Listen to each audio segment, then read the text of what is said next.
গুড় খিচুড়ি করব। এখানে আমি 1 টুকরো আদা আর হাফ চামচ জিরে নিয়ে নিয়েছি, বেটে নেব। সাবুর খিচুড়ির জন্য এখানে আমি কালকে রাত্রিরে 100 গ্রাম সাবু ভিজিয়ে রেখেছিলাম। এখানে নিয়ে নিয়েছি মুগের ডাল আর মসুর ডাল, 2 রকম ডাল নিয়েছি। এখানে নিয়েছি একটা ছোট সাইজের আলু, কয়েকটা মটরশুঁটি, কয়েকটা বিনস আর একটা মাঝারি সাইজের গাজর আমি কেটে নিয়েছি। আর এখানে বেটে নিয়েছি আদা আর গোটা জিরে।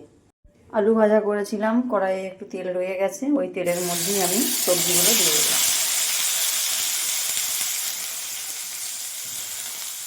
এটা ভাজা হতে হতে আমি ততক্ষণ ডালটা, কয়েকটা বাদামও দিয়ে দিয়েছি, ওটা আর দেখানো হয়নি। এরপরে আমি ধুয়ে রাখা ডালটা দিয়ে দেবো।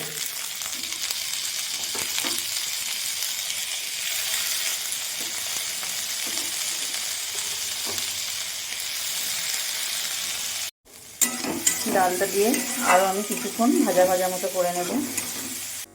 এরপরে আমি হাফ চামচ মতন লবণ দিয়ে দেবো। আমি জল দিয়ে দেবো।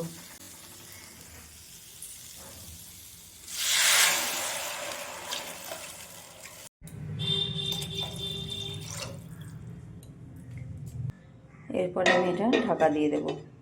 ডালটা আমি কিছুটা সিদ্ধ করে নিই, তারপরে আমি সাবুটা দেব। ঢাকাটা খুলে দেখব,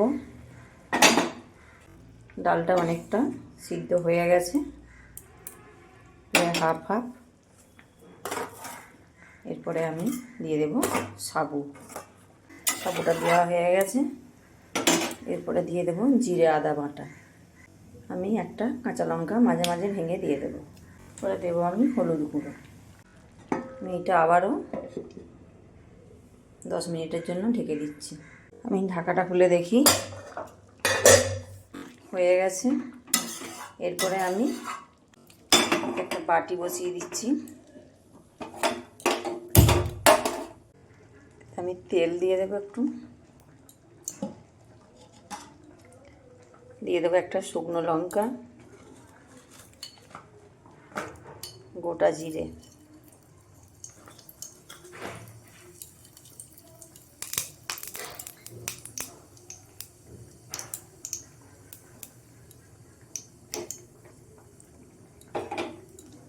ভাজা হয়ে গেছে।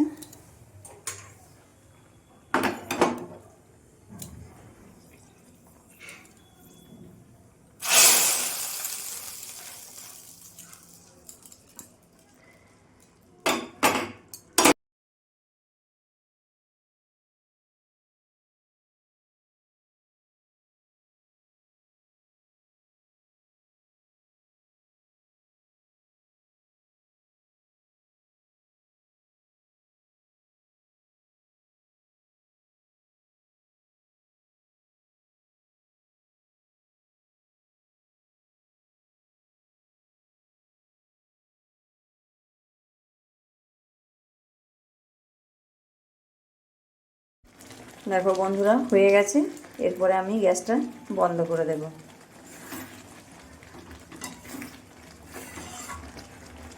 নিরামিষের দিনেও লুচি পরোটার থেকে খেতে ভালো লাগে, শরীরে কোনো কষ্ট হয় না। আর বাচ্চাদের টিফিন দিতেও এগুলো খুব ভালো, অল্প সময়ের মধ্যে অল্প উপকরণে হয়ে যায়। গ্যাসটা বন্ধ করে দিলাম।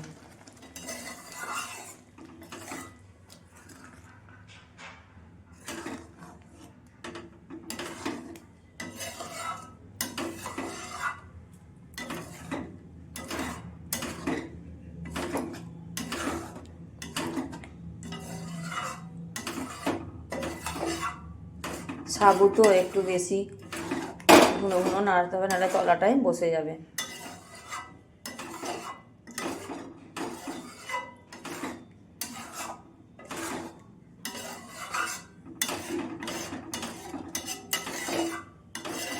খেতেও খুব ভালো লাগে।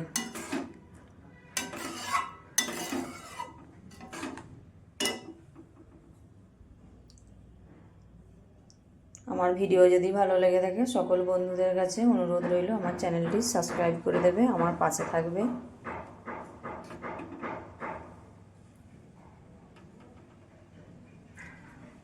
ডালগুলো কিন্তু খুব একটা গলে যায়নি, ডালগুলো একটু একটু দানা দানা মতন আছে। ডাল যদি খিচুড়ি একটু দানা দানা থাকে খেতে বেশি ভালো লাগে। আমি সুজি আর রাঙালু দিয়ে পান্তুয়া তৈরি করব। সুজিটা প্রথম মিক্সিং জারে গুঁড়িয়ে নেব। সুজিটা আমি মিক্সিতে একদম মিহি করে গুঁড়িয়ে নিয়েছি। এরপরে আমি দুটো রাঙালু ছাড়িয়ে নেব, রাঙালুতে মিষ্টি আলু। এখানে আমি দুটো মিষ্টি আলু নিয়েছিলাম, আমরা রাঙালু বলি এগুলোকে। তো মাঝে মাঝে কেটে নিয়েছি, 4 ফাদি হয়েছে। এটা আমি প্রেসার দিয়ে দেবো, দিয়ে সিদ্ধ করে নেব। আমি অল্প একটু জল দিয়েছি, সিদ্ধ করে নেব। প্রথমে ঢাকা দেখবো, আমি 5টা সিটি দিয়ে নিয়েছি, সিদ্ধ হয়ে গেছে।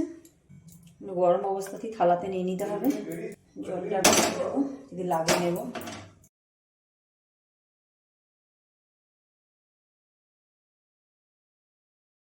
এরপরে আমি সুজিগুলো আমি মেখে নেব। এটা এই যে আমার মাখানো হয়ে গেছে, আমি ভালো করে থেসে নিয়েছি একদম। সুজি আর রাঙালু ওই রকম গরম অবস্থায় মাখতে হবে। এখানে নিয়ে নিয়েছি নারকেলের পুর, আমি ভেতরে একটু করে পুর দেবো, পুর দিলে আরও খেতে ভালো লাগে।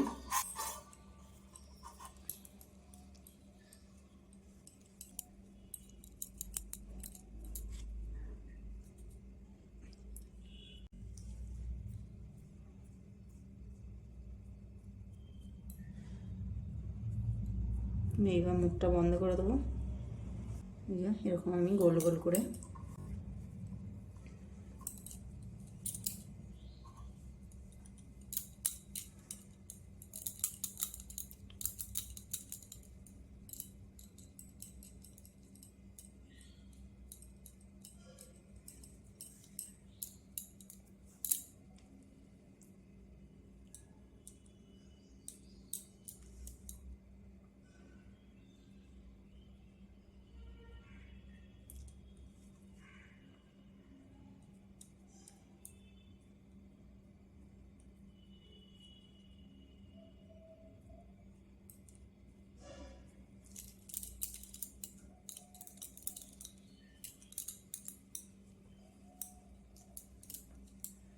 একইভাবে আমি সবগুলো তৈরি করে নেব।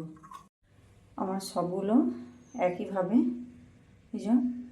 তৈরি করা হয়ে গেছে। এরপর আমি একটা কড়াই বসিয়ে দেবো।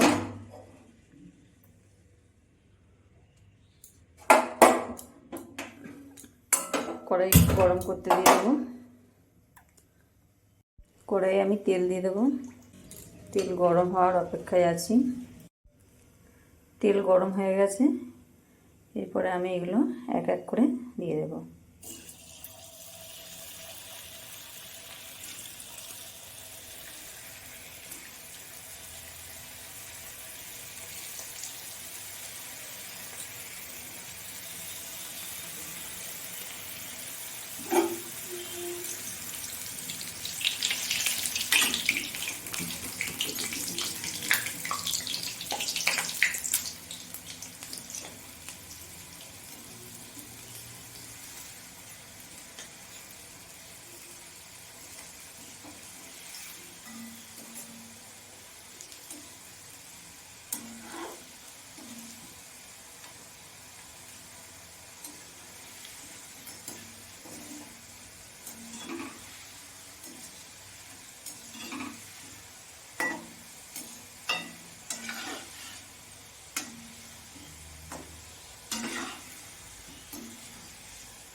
ভাজা হয়ে গেছে, আমি এইগুলো তুলে নেব।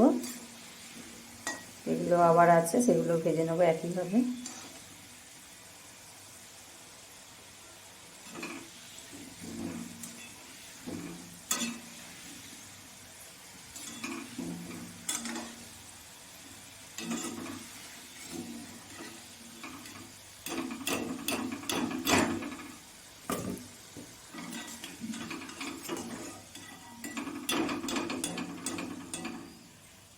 আমি এইভাবে ভেজে নিয়েছি।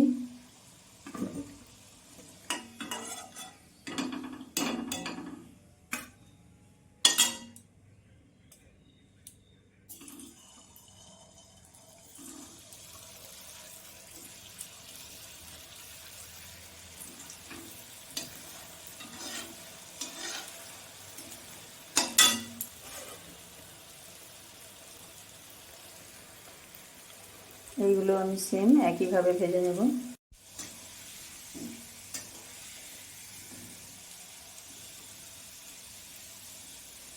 এইভাবে একবার মিষ্টি আলু, আমরা এগুলো রাঙালু বলি, অনেকে মিষ্টি আলু বলে, পান্তুয়া তৈরি করে খেয়ে দেখবে বন্ধুরা, খুব সুন্দর লাগে।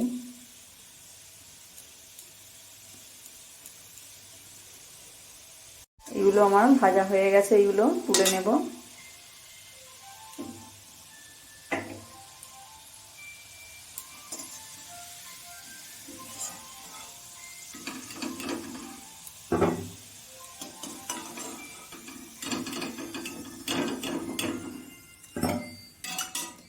এদিকে একটা কড়াই বসিয়ে দিয়েছি, কড়াই গরম করতে দিয়ে দেবো। কড়াই গরম হয়ে গেছে, আমি এখানে একটা বাটির একটু কম 1 বাটি চিনি নিয়েছি। এই বাটিটার মাপেই আমি 1.5 বাটি জল দেব।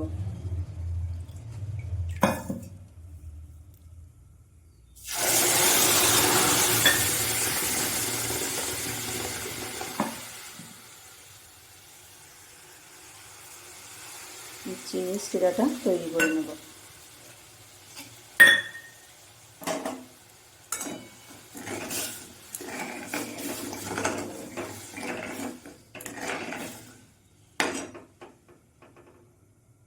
একটা এলাচ আমি মুখটা ফাটিয়ে দিয়ে দিচ্ছি।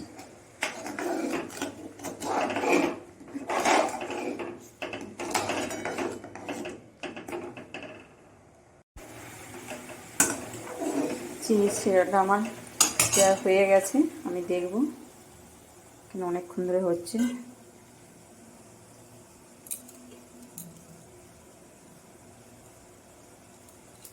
হয়েই গেছে, আর একটুখানি হবে।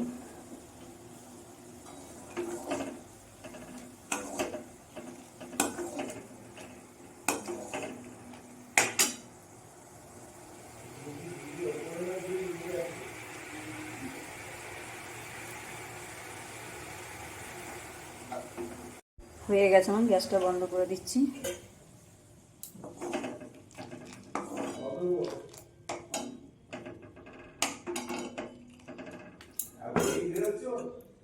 এই যে একদম চিটচিটে ভাব চলে এসেছে। এই যে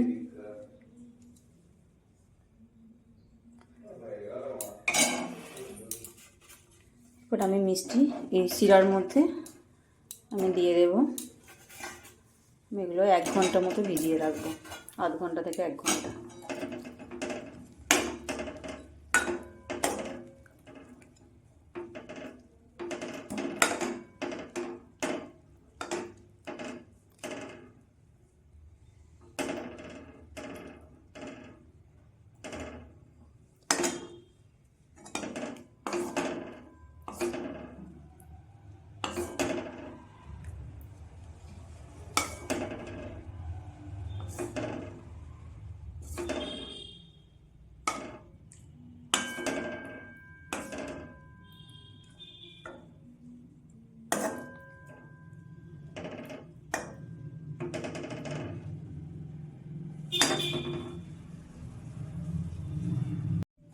খুব সহজ পদ্ধতিতে মিষ্টি আলুর পান্তুয়া এইভাবে একবার তৈরি করে খেয়ে দেখবে বন্ধুরা, খুব সুন্দর খেতে।